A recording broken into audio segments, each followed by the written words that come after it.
ज़िंदगी जीने का मतलब खुश रहना है और इंसानियत का मतलब दूसरों को खुश करना है। Hello everyone, my self Divya. चलो आज कुछ अच्छा सुनते हैं। कहानी सुनते हैं साक्षी और अखिल की।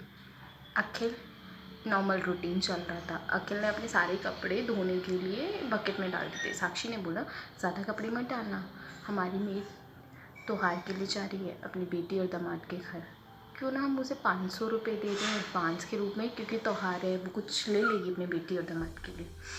तो अखिल को ये बात कुछ जमी नहीं। अखिल ने कहा, क्या करना है, अभी आने वाले और भी त्यौहार है, उनमें भी पैसे देने हैं, तो रहने देते हैं ना। तो साक्षी बोली कि शाम को अपन पिज़्ज़ा मंगाने वाले हैं, तो क्यों ना पिज़्ज़ा ना मंगा के हम उसको दे देते, वो 500 रुपये का पिज़्ज़ा भी आएगा। अखिल ने कहा, अब इसके लिए तुम मेरे पिज़्ज़ा को छुड़वाओगी, इसका कंपैरिजन मेरे पिज़्ज़ा से करोगी, तो ठीक है, जैसा तुम्हें समझ में आए तुम वैसा कर लो, मुझे नहीं पता। ठीक है, ये बोल के अखिल वहाँ से चला गया। मेड अपने त्यौहार मनाने के लिए अपनी बेटी और दामाद के घर चली गई। वो वापस आके वो सफाई करने लगी। तो अखिल ने पूछा, कैसा रहा तुम्हारा त्यौहार? तो मेड ने बोला, साहब बहुत अच्छा रहा, मैडम ने मुझे 500 रुपये दिए, उससे मेरा बहुत अच्छे से त्यौहार मन गया, वो बहुत खुश थी। अखिल ने कहा, तुम बुरा ना मानो तो एक बात पूछूं, तुमने त्यौहार मनाया कैसे? मतलब उन 500 रुपये का तुमने किया क्या तुम मुझे बता सकती हो? तो मेड ने कहा, हाँ साहब बिल्कुल बता सकती हूँ।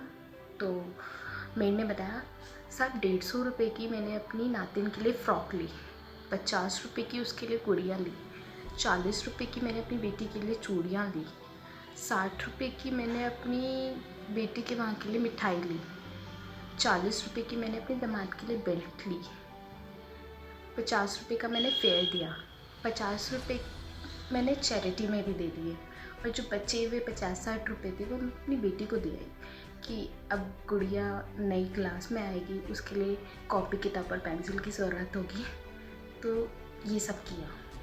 अखिल को ये बात सुनकर बहुत अचंभा हुआ। वो अपने पिज़्ज़ा का कंपैरिजन उसके वो 500 रुपये और बेटे के खिलौने उनसे करने लग गया। उसके दिमाग में पिक्चर क्रिएट हो गई कि मैं वो 500 रुपये का सिर्फ एक पिज़्ज़ा एक दिन के लिए खाता था और इसने 500 रुपये में कितना कितना कुछ कर लिया। तो उसके माइंड में वो 500 रुपये और वो पिज़्ज़ा घूमने लग गया।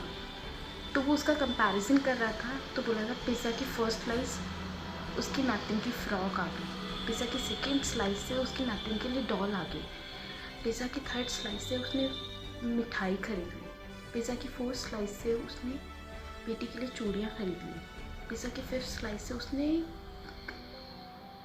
दामाद के लिए बेल्ट दे दी, पिज़्ज़ा की सिक्स स्लाइस से उसने चैरिटी कर दी, पिज़्ज़ा की सेवन स्लाइस से उसने मिठाई ली, एंड पिज़्ज़ा की 8 स्लाइस से वो बेटी की नातिन के लिए कॉपी किताब पेंसिल के लिए भी दे आई है। उसने इतना कुछ कर लिया 500 रुपये में। मैं ये नहीं कहती कि आप पिज़्ज़ा खाना छोड़ दो, बट मेरा कहना है कि दूसरों को खुशी दे के देखो। दूसरों को खुशी दे के देते हैं ना जब हम, तो अंदर से इतना सेटिस्फेक्शन मिलता है, इतनी खुशी मिलती है अपने आप को, खुद को आप खुद इमेजिन भी नहीं कर सकते हैं। अपने आप को बहुत ब्लेस समझिए कि ऊपर वाले ने आपको देने वालों में रखा है, लेने वालों में नहीं। तो इसलिए खुशियाँ बांट के देखिए। खुशियाँ बांटने से दुगनी होती है, कम नहीं होती हैं। दूसरों की मदद करिए, आसपास के जो लोग नीडी है, जिनको ज़रूरत है, उनकी मदद करिए। ओल्ड एज होम जाइए, ऑर्फनेज जाइए, वहाँ बच्चों के साथ मिलिए घुलिए, उनकी मदद करिए। ओल्ड एज होम जाके अपने बड़े बुजुर्गों के साथ टाइम स्पेंड करिए। एनजीओ में सपोर्ट करिए। मदद करना हमेशा फाइनेंशियली मदद नहीं करना होता, कभी कभी इमोशनली और फिज़िकली मदद करना भी होता है। एनजीओ में जाके उनका हाथ बटाइए। मेरा खुद का एक सपना है कि मैं एनजीओ में जाके काम करूं, लोगों की मदद करूं। तो मैं वही चीज़ आप लोगों को बताना चाहती हूँ। यहाँ पे बहुत सारे लोग हैं जिनको मदद की ज़रूरत है। शायद आपकी थोड़ी सी मदद करने से उनके चेहरे पे वो खुशी, उनकी लाइफ में वो स्टेबिलिटी, सेटिस्फेक्शन आ जाए। इसलिए मदद करते रहिए। Thank you so much.